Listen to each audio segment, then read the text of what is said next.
Good morning मित्रांनो, परत एकदा पुन्हा एकदा आपल्या व्हिडिओमध्ये पुन्हा एकदा स्वागत आहे सगळ्यांचं। आता सकाळ झाली मित्रांनो, इथं आलेलो मी सरांच्या इथं आणि आता व्हिडिओ वगैरे काढायची इथं निघायचं पण आपल्या गावाकडे परत जायचं थोडं काम नाही का। तर कालचा व्हिडिओ आपण असाच चालू केला कंटिन्यू, कारण स्टॉप करण्यात काय अर्थ नाही का।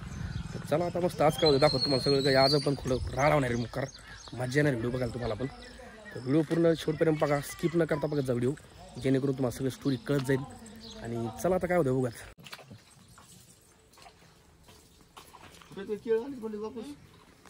मी आता इथं सरांच्या बगीच्यामध्ये आलोय, जे सरांनी खूप छान असं बाग तयार केला घराच्या पाठीमागे मित्रांनो। खूप असे झाडं त्यांनी छान लावलेली आहेत मित्रांनो। हे बघू शकता, नारळ झाड, सगळे काही आंब्याचे झाड, चिक्कूचे झाड, परत सगळे काही झाडं आहेत नारळाचे वगैरे मस्तपैकी। आणि भरपूर असं म्हणजे छान वाटतं इथं आल्यानंतर, कारण सगळे झाडं आहेत ना व्यवस्थित लावलेले।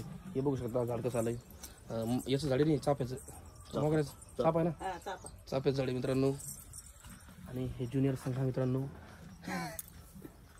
ऐकायला वाटतंय बगीचा, लिंबोनी पिंबोनी, आंबे, नारळाचे झाड, लिंबाला काय मग सर बरं का, लिंबोनीला लिंबू उठले का, लिंब लागले, पेरूला पेरू लागले, सगळ्या फळाला फळ लागले मित्रांनो। खायचं म्हणलं तर आंब्याचं फळ राहिले खायचं। हा सगळे झालेत मित्रांनो, सगळे झाडं लावलेत मस्तपैकी। हे बघू शकता, खूप छान वाटतं इथं।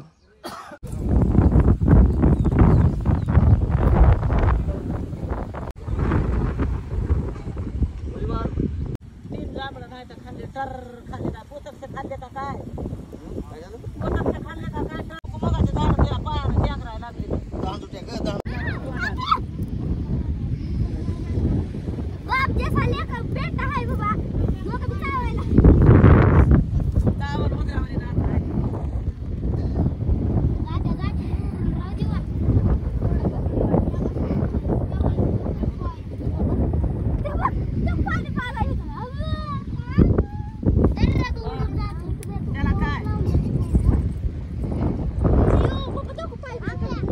हे बघू शकता, धनेगावचं जे तळ आहे, बऱ्याच दिवसापूर्वी मला म्हणत होते की तिथं जा नाही का।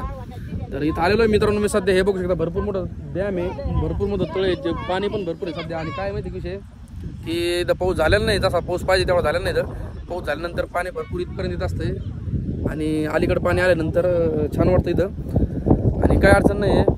आता थोड्या वेळात निघणार आहे आपण, तुम्हाला दाखवतो सगळं काही अपडेट व्हिडिओ शेवटपर्यंत नक्की पहा।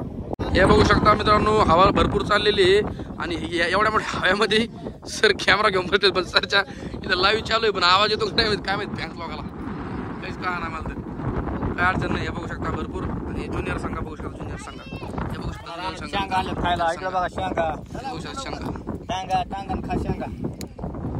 जानू मित्रांनो बघू शकता, आणि ज्युनियर संघ पण बघू शकता मित्रांनो। दर्द दिल के बिना महफिल ही क्या, दर्द दिल के बिना महफिल ही क्या, दर्द दिल के बिना महफिल ही क्या, दर्द दिल के बिना महफिल ही क्या, जो ना टूटा कभी वो दिल ही क्या, दर्द दिल के बिना महफिल ही क्या, दर्द दिल के बिना महफिल ही क्या, जो ना टूटा कभी वो दिल ही क्या, जो ना टूटा कभी वो दिल ही क्या, सितम गर्द जरा और सितम कर दिया, मेरे जख्मों को हरा और हरा कर दिया, ओ बेदर्दिया यार बेदर्दिया, ओ बेदर्दिया यार बेदर्दिया, ओ बेदर्दिया यार बेदर्दिया, ओ बेदर्दिया यार बेदर्दिया। तर मित्रांनो, मी सध्या धनेगाव मधून इकडे केजवर आलो होतो, आणि केजच्या बस स्टँडवर वाट बघत बसलो होतो की आपल्याला केव्हा बीडची गाडी भेटती त्या तिकडे जाण्यासाठी, घराकडे जाण्यासाठी। मित्रांनो बघू शकतो, मी आलेलो आहे यूट्यूबमध्ये बीडच्या स्टँडवर सध्या आता एसटी लागली बाबा। बघू शकता मित्रांनो, पाऊस झाला मग अशी, सगळं वल्लवलं झालं बाहेर, बीड सगळं वल्ल झालं।